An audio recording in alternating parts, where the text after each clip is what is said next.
Praise the Lord, जय मसीह की। आज का वचन है सब उपदेशों का पुस्तक में से तीसरा अध्याय, उसका पहला, दूसरा और चौथा वचन।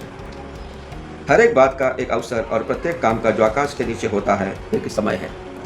जन्म का समय और मरण का भी समय, बोने का समय और बोए हुए को उखाड़ने का भी समय है, रोने का समय और हंसने का भी समय, छाती पीटने का समय और नाचने का भी समय है।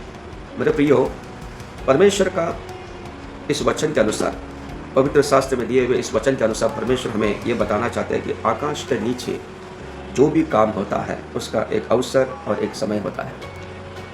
उदाहरण के तौर पर हमारे देश में बारिश का एक समय है, गर्मी का एक समय है, ठंडी का एक समय है। कुछ पेड़ ऐसे हैं जिसका फल देने का एक समय है, उससे पहले उसमें फल नहीं आता। कुछ सब्जियां भी वैसे ही है। वैसे ही मनुष्य के जीवन में भी हर एक काम का एक समय रहता है। छुटकारे का एक समय, चंगाई का एक समय, शांति समाधान का एक समय, आनंद का एक समय, आशीष का एक समय रहता है। पवित्र शास्त्र के इस वचन के अनुसार रोने का समय और हंसने का भी समय, छाती पीटने का समय और नाचने का भी समय है। मेरे प्रियो, हो सकता है कि समय में आप तकलीफ में से गुजरते होंगे, दुख में से गुजरते रहेंगे। हो सकता है कि आपके पास अभी समय में जॉब नहीं रहेगा, बिजनेस बराबर चलता नहीं रहेगा, पारिवारिक जीवन में समस्या रहेगा।